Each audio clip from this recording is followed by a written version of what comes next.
on se retrouve avec Abdou qui nous a rejoint. Salut Abdou. Salut, vous allez bien? Ça va et toi? Ouais. Je vais bien. Ça va, ça va. Et je vais pas t'introduire plus que ça parce que je sais pas comment tu commences, donc je t'en prie. Ça va, du coup vous allez bien? Moi ça va en fait, ça va. C'était Halloween en plus cette semaine. Non, ça va, parfait. Je disais que moi ça va bien, en plus c'était Halloween cette semaine. Et pour faire un peu peur, je me suis déguisé en courrier SPF Finance. C'est vrai que celui-là, il fait pas plaisir. Pas plaisir. Je suis allé à XL, je sonnais chez les gens, ils ouvraient et je leur disais en bonbon une déclaration d'impôt. C'était. Ouais, je suis un peu taquin, c'est mon côté. Il y a un micro qui tape. C'est peut-être moi. Super. Non, en plus, ouais, je disais que je m'étais déguisé en déclaration d'impôt. En plus, ouais, le pire déguisement ever. En plus, c'est ma phobie à moi. Mais j'ai une autre phobie en plus. Moi, le déguisement, ça me fait plus peur. J'ai vraiment plus peur en fait des déguisements. Je suis étudiant maintenant. En fait, pour me faire peur, il y a juste 4 mots à utiliser. Examen, auditoire, Janson. Non, mais c'est auditoire. Les tables, c'est auditoire me donnent. Ça fait 3. Ça fait 3. 8 heures. Ça fait 5. Ça me fait peur 8 heures. Ouais, vraiment, genre, les tables, ces auditoires me font peur de fou. Ça me donne des cauchemars. Genre, elles sont tellement inclinées, je me demande si c'est des tables ou en Velux. Genre, c'est fou. Genre, pour écrire, il faut se mettre en 45 degrés. C'est abominable. Je sais plus si c'est, genre, je suis dans un auditoire, c'est R37. Mais pas de souci. Mais pas de souci. Direction où? L'échec. Ça dépend. Mais en fait, le soir d'Halloween, je vais vous confesser un petit truc, j'ai une insomnie, petite insomnie. En fait, j'ai une théorie qui m'est venue. Accrochez-vous.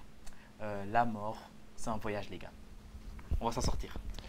La mort, c'est un voyage. Bon, parfois, à un moment donné, on prend un vol et on part. Bon, si tu as été gentil, tu te retrouves à Ibiza. Et sinon, tu te retrouves à Dunkerque. Ouais. Wow, On vous aime les gens de la mort, c'est un voyage. La mort, c'est un voyage. Salut les nordistes, hein, voilà. Moi, la mort, c'est un voyage. Bon, la compagnie aérienne est un peu bizarre, mais pas autant que Ryanair. La seule différence entre Ryanair et la mort, c'est qu'avec la mort, t'es sûr de partir. Mais ça arrive, tu vois. On sait jamais. Avec la grève. Exactement. On sent que t'en as vécu les grèves. T'as raté beaucoup de vols. J'ai fait des articles dessus. Ah ouais. Ça marche avec la SNCB aussi. Hein, ça marche, la Steve. En fait, moi aussi, une autre phobie, c'est que je me suis rendu compte que j'ai pas envie de mourir dans un crash d'avion. Pas parce que j'ai peur, c'est juste qu'en fait, tu meurs et en plus, tu payes. Genre, c'est pas dégoûté. En plus, tu pollues si on peut rajouter. Tu pollues en plus. 3 choses. En vrai, la petite discussion qu'on a eue hier avec Aline, c'est mourir, ça coûte de l'argent. Ça coûte de l'argent, ouais, c'est exactement. Ça vraiment. coûte de l'argent. Ça te coûte un plus. Ouais, on a vraiment passé un après-midi à lire la Constitution et à parler des frais quand tu meurs. Ouais, c'était top comme après. Ouais, t'es en détouche, c'est incroyable. En fait, je veux bien mourir, mais gratuitement. Genre, je sais pas, en vacances payées par mes potes, mais gratuitement. Et en fait, dans ce genre de moment, quand il y a proche de la mort, j'ai toujours un petit stress. En fait, j'ai peur de mourir sans avoir vu la fin de SNK. Ah là là là là. Genre vraiment, genre j'ai pas l'anime, hein. Enfin l'anime si, mais pas le manga. Le manga je l'ai fini. En fait, l'anime SNK, pour le regarder, il faut que tu aies vraiment la patience de moine Shaolin. Genre vraiment. À côté, t'as quand même One Piece et Naruto. Hein, Non, mais parce que la durée entre les saisons. Oui, vraiment. Si t'as pas la patience, c'est une activité que je déconseille. SNK, c'est l'attaque des titans. C'est l'attaque des titans. Ouais, c'est vrai, on regarde. C'est vraiment incroyable comme anime, mais il faut s'accrocher, vraiment. Il faut s'accrocher. Moi, en fait, il y a toujours cette question, on me demande alors, t'aimerais bien te retrouver dans quel anime? Et jamais je réponds à SNK. Jamais. Pour moi, finir à SNK, c'est encore pire que finir à Dunkerque. Enfin, vraiment. En fait, si, c'est un anime. En fait, les gars, c'est un anime. En fait, c'est un anime où les gens meurent toutes les secondes. Quand même, Margot, faut le dire, toutes les secondes. Si Game of Thrones, ouais. Je pense qu'à la fin du premier c'est pire que Game of Thrones. Ouais, niveau à la c'est fin du vraiment premier pire. épisode, Jonas en est témoin, je pense que genre j'ai phasé. T'as vu le choc émotionnel? Des minutes. C'est un choc émotionnel, c'est incroyable. En fait, niveau mort, si Game of Thrones c'est la Ligue des Champions, l'Attaque des Titans, c'est la Coupe du Monde. Vraiment, il y en a beaucoup trop. Ok, jolie comparaison. Ouais. Mais les personnages dans SNK, ils ont vraiment une vie pas ouf. Vraiment une vie pas ouf du tout. En fait, l'auteur, l'amour, en fait, la joie et l'amour, c'est des sensations, c'est des émotions qu'il ne connaît pas. En 4 saisons, en 4 saisons, divisées en 10 parties, en 5 chapitres répandus sur 8 épisodes de 10 mini-épisodes, j'ai jamais entendu le mot « je t'aime ». Le verbe « aimer », ça ne fait pas partie de leur dictionnaire. Tuer, oui, aimer, non. C'est pas encore fini, hein. Ouais, et c'est pas encore fini. On dit souvent qu'il faut aimer son prochain. Moi, je pense que dans SNK, il faut tuer son prochain. Je pense que c'est le projet. C'est le projet. Je pense que Baptiste propose un truc, c'est pas mal pour ressusciter, ça, re-regarder en fait, un petit rewatch. Moi, c'est en plus, j'adore me le refaire cette année. J'adore le binge-watcher parfois, alors qu'il n'y a pas tout qui est sorti, mais bon. Et en fait, j'ai compris une chose, SNK a révolutionné le shonen. Vraiment, ça a révolutionné le shonen. C'est dingue. Un héros comme Eren qui fait autant de dingueries, c'est incroyable. En fait, Eren, il a fait tellement de dingueries qu'à côté, Light Yagami, c'est un petit joueur. Alors, est-ce qu'on recontextualise pour les gens qui n'ont jamais vu Death Note? Ouais. S'il vous plaît. Ouais, ok. Voilà. Ouais. Death Note, c'est un autre animé où le personnage principal a un livre qui s'appelle un Death Note où tu mets le nom de quelqu'un et sur les 60 secondes, il meurt. Ok. Mais tu peux aussi indiquer la manière dont il meurt. D'accord. N'importe qui peut faire ça. N'importe qui. Genre, par exemple, si tu mets maintenant Margot arrive chez moi avec 50 millions d'euros. Elle arrive avec 50 millions d'euros. Et au moins, t'es millionnaire. En fait, SNK, et du coup, Death Note, c'est vraiment un seinen, ce qui est vraiment plus sombre qu'un shonen. Shonen, c'est vraiment tout ce qui est l'aventure, One Piece, Naruto. Ouais. Et seinen, c'est vraiment tout ce qui est un peu triste. Light Yagami, c'est le héros dans, le personnage principal dans Death Note, qui a ce Death Note, et en fait, au bout d'un moment, il se prend vraiment pour un dieu vivant qui décide qui vit, qui meurt. Et tout l'animé, c'est l'histoire d'un policier qui essaie de le traquer et de l'arrêter, et lui qui essaie de déjouer les plans de ce policier, de mettre à exécution ses propres plans. Et le gars, en fait, il est hyper imbu de lui-même, il pense que c'est la personne la plus intelligente du monde, et que du coup, il mérite ce Death Note, et qu'il a totalement le droit de faire mourir qui il veut. Enfin, ouais. On sent que le Light Yagami, en fait, on sent que Light Yagami, c'est un scorpion. Mais... Déjà, en termes de dinguerie, il en fait beaucoup. Et Eren, c'est le personnage principal de l'attaque des Titans ou SNK. Et je vais pas non plus spoiler, mais il fait des dingueries aussi. Il fait beaucoup de dingueries. Okay. Regarde, c'est incroyable. Vous me donnez envie, franchement. C'est mais franchement, oui, on recommande. Surtout en hiver, t'es cosy, petit pilette comme disait Margot. Vraiment, et tu regardes et vraiment, c'est cosy. En plus, c'est rapide. Nickel, je vais faire ça, je vous dis quoi. C'est rapide. Bah, surtout si tu commences maintenant, le dernier épisode sort samedi, donc tu auras tout et tu pourras tout binge-watcher. Pas mal, bon timing pour les autres aussi. C'est ça qui rend ça meilleur que One Piece. Ok. C'est long. Tu vas ouvrir un débat. En fait, j'ai pas encore regardé la série. Le film de Death Note, il faut vraiment pas le regarder. Ouais, par contre, ça, non. Ça, on est tous d'accord. On regarde les animés, on regarde pas leurs adaptations. À part ceux de One Piece sur Netflix qui est pas mal. Ça, je l'ai pas vu. T'as pas vu? Il est vraiment pas mal, je conseille. Et du coup, et pour moi, Attaque Titan, parfois il y a des titans, il y a des gens qui se transforment en titans et qui attaquent les murs et ça arrive en un coup d'éclair. C'est un coup de tonnerre, bam, ça arrive. Et je me demande. Johanna est perplexe. Ouais, elle se demande, trop d'informations. Je vais. On a bien la vie est belle, grand soleil, et bim, il y a un bout de mur qui tombe dessus parce que c'est un titan qui essaie de rentrer dans la les titans ok, sont vraiment spécial. Très très laids. Ouais. Les titans se nourrissent d'hommes. Oui. Exactement. Voilà. Ils mangent des carnivores. Ça doit être bon. Ouais, c'est truc. Mais moi, ça m'a étonné quand j'ai vu le premier épisode. Genre, je vois un tonnerre et bim, une transformation. Je suis en mode, c'est fou, mais je me demande, à chaque tempête, il y a la ville qui est en alarme. T'as la bataille d'exploration qui se prépare. Et à côté, t'as les titans et les mares qui se disent, mais c'est qui a envoyé les stagiaires? Genre, je me demande, allez Rainer, reviens. Mais je me demande, Rainer c'est un méchant dans... Oh, spoiler. Mais tu vas oublier. Ouais, sans doute.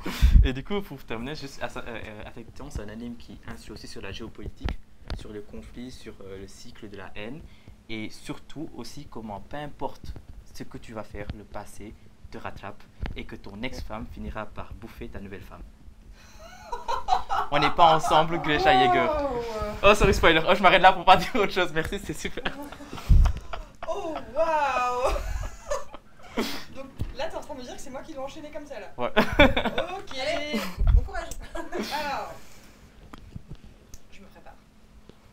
Parce que c'est là qu'on arrive à la chronique que devait faire Jonas.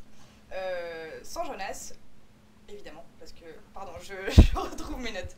Donc, la chronique de Jonas, sans Jonas. Voilà. La tempête a eu raison de son trajet, comme j'ai dit tout à l'heure. Et pour une fois, il n'était pas chargé du sujet le plus lourd, il était chargé du sujet léger d'émission. Pas de génocide, pas de secte, pas de quelconque meurtrier ou quoi que ce soit. Quoi? Oui, SNK, mais c'est un manga, c'est de la fiction pour une fois. Enfin, un peu quand même, parce que, comme l'a dit Abdou, tu viens de me spoiler ma prochaine phrase, l'attaque des titans, c'est un peu Halloween tous les jours. Pour rappel, l'attaque des titans qu'on vient de dire, c'est de l'histoire d'Eren, un jeune garçon qui vit dans un monde où l'humanité s'est réfugiée derrière des murs immenses pour se protéger des géants cannibales qu'on appelle les titans. L'histoire, en fait, elle se complexifie énormément, mais le postulat de base, c'est ça. Et ça a énormément marché. On parle d'une série dont la dernière saison a été un record total de démarrage sur les plateformes, à tel point que certaines ont juste lâché à la diffusion de l'épisode, tellement il y avait de monde dessus. Alors, l'Attaque des Titans, avant d'être une série animée comme beaucoup d'animés, c'est un manga. Et pour vous donner quelques chiffres, c'est plus de 120 millions d'exemplaires vendus depuis 2009. Et pour vous donner des petites comparaisons, c'est 3 fois plus que les Schtroumpfs, qui ont pourtant eu droit à 2 films, et c'est à peu près la moitié de Tintin, qui a commencé à vendre il y a bientôt 100 ans. Mais c'est encore loin des 516 millions d'exemplaires de One Piece qui reste le big boss parmi tous, bande dessinée la plus vendue de l'histoire. Parce que oui, en fait, le manga, par définition, c'est de la bande dessinée japonaise. D'ailleurs, en France, en 2021, un livre sur 4 vendu, c'était une BD, et une BD sur 2 était un manga. La demande, elle a explosé ces dernières années, au point de devenir un objet incontournable de la plupart des librairies. Et d'ailleurs, maintenant, les jeunes, quand ils rentrent dans une librairie, c'est pour demander des mangas. Pourquoi tu rigoles? Est-ce que je rigole au One Piece de Jonas? Jonas ne sait pas écrire One Piece, c'était très drôle. Voilà, donc c'est un petit peu le cas du jeu. Bon, évidemment, tous ces chiffres-là, c'est beaucoup, ça donne un peu le vertige, mais ça n'a pas toujours été le cas. Quand les mangas et les animes arrivent dans le milieu francophone, dans les années 80, l'accueil au niveau médiatique, il n'est pas ouf. C'était, je cite, des japoniaiseries hyper violentes et hyper sexuelles. Jonas, je te déteste pour me faire lire ça, mais je vais quand même le lire. Éric Zemmour, période polémiste, les qualifiera même de « merde infâme » avec 3 mots de vocabulaire. Certaines associations de parents chercheront même à annuler la diffusion de certains animés sur les chaînes de télé. Il fallait s'inquiéter de l'arrivée des dessins animés japonais sur le marché. Il y avait une forme de panique morale en fait à l'idée de voir déferler sur notre culture européenne une influence asiatique puissante et au code assez éloigné des nôtres. Je regarde un petit peu s'éclipper. Oui, tu peux, vas-y, fais-toi plaisir. Hein. Cette panique morale n'a pas complètement disparu, puisque des débats tels que « faut-il s'inquiéter de la popularité galopante des mangas ?» existent encore, et cette question, elle vient de RTL d'ailleurs. Mais les clichés, ils ont eu tendance à s'effacer petit à petit au fil du temps. Et ça, on le doit notamment à l'avènement dans les années 90 et 2000 de grandes séries d'animés qui sont désormais des classiques du genre, on les a cités, One Piece, Dragon Ball, Naruto, Hunter x Hunter, etc. Ces mangas, ils ont tous une chose en commun, ce sont, comme tu l'as dit, des shonen. Littéralement, manga shonen, c'est un manga pour jeunes garçons. Ça signifie qu'il cible un public d'adolescents, généralement des garçons.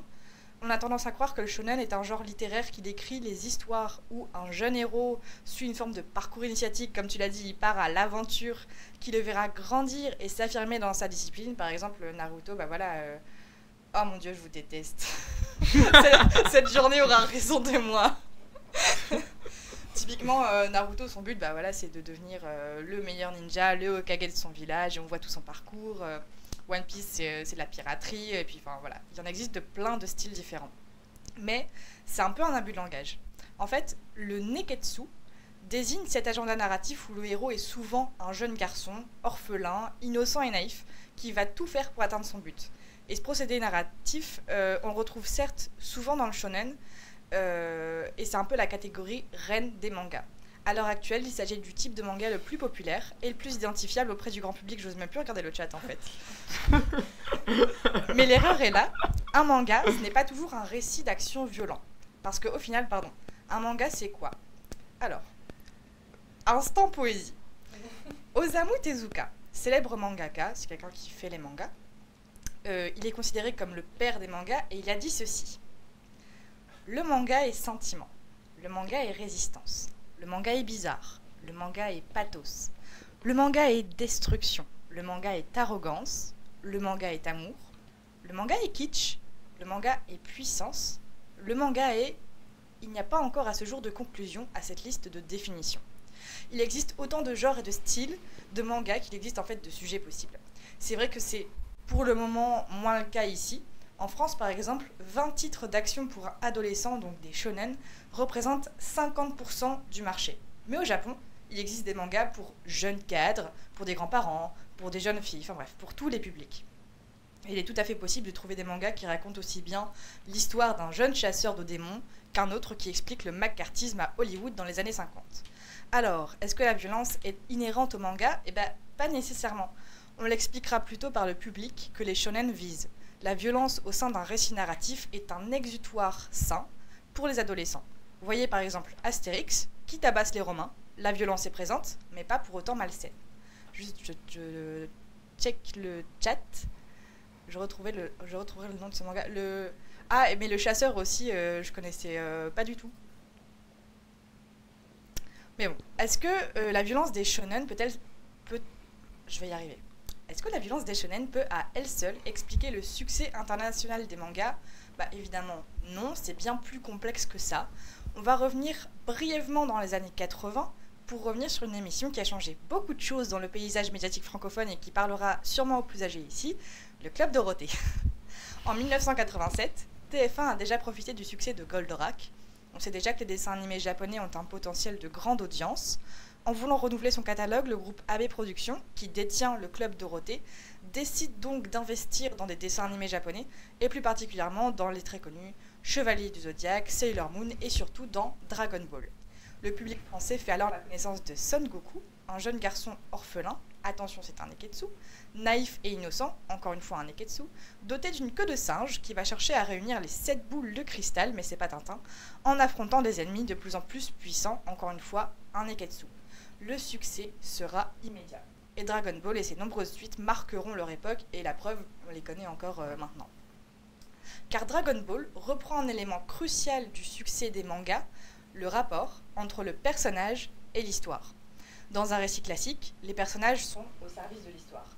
Chaque personnage, avec ses caractéristiques propres, vit des péripéties imposées et considérées comme centrales dans la narration. Dans les mangas, c'est l'histoire qui est au service des personnages. Et chaque péripétie vient renforcer la légende des héros qui grandissent et se construisent au fur et à mesure de l'histoire. Son Goku, donc je reprends enfant innocent dans le premier livre, devient un demi-dieu à la personnalité marquée au fil du récit. Les lecteurs grandissent avec les personnages qu'ils suivent, s'y accrochent et en connaissent toutes les facettes. Parlons de Naruto, par exemple. C'est pas moi qui l'ai choisi, même si j'adore, c'est Jonas qui a écrit ça, mais je suis très contente qu'il ait choisi cet exemple. Naruto, on connaît son signe astrologique, son plat préféré, son type d'humour, son groupe sanguin, son village d'origine, sa famille, ses amis, bref. Alors qu'on ne sait même pas si Lucky Luke, c'est son vrai nom ou si c'est un pseudo. Et en fait, cette complexité qui se cache derrière une simplicité de surface, c'est probablement ce qui rend les mangas si universels. On qualifie l'Attaque des Titans, dont Abdou a parlé, et d'ailleurs il a mentionné cet aspect d'œuvre à tiroir. Ça signifie que tu peux la lire comme une histoire d'action, comme une œuvre satirique, comme un roman politique, comme un essai sur le devoir de mémoire, etc. Il y a plusieurs façons d'apprécier l'œuvre, plusieurs niveaux de lecture, et je pense que c'est pour ça que Baptiste disait c'est un plaisir de le revoir en fait finalement. C'est comme les bouquins que tu relis. Ce qui fait qu'un enfant y trouvera son compte et appréciera les scènes d'action, ou qu'un adulte s'emportera sur les différentes visions politiques qui les opposent. Et c'est là que réside la force des mangas, dans leur capacité à parler à tous les publics, à toutes les opinions, comme dans cette citation de l'Attaque des Titans. Le dernier épisode sort samedi, d'ailleurs je ne l'ai pas assez dit, n'oubliez pas. Cette citation qui dit « En réalité, en ce monde, la vérité n'existe pas, tout le monde peut devenir un dieu ou un démon, pour peu que les autres en décident ainsi. » Voilà qui témoigne de la complexité de l'histoire.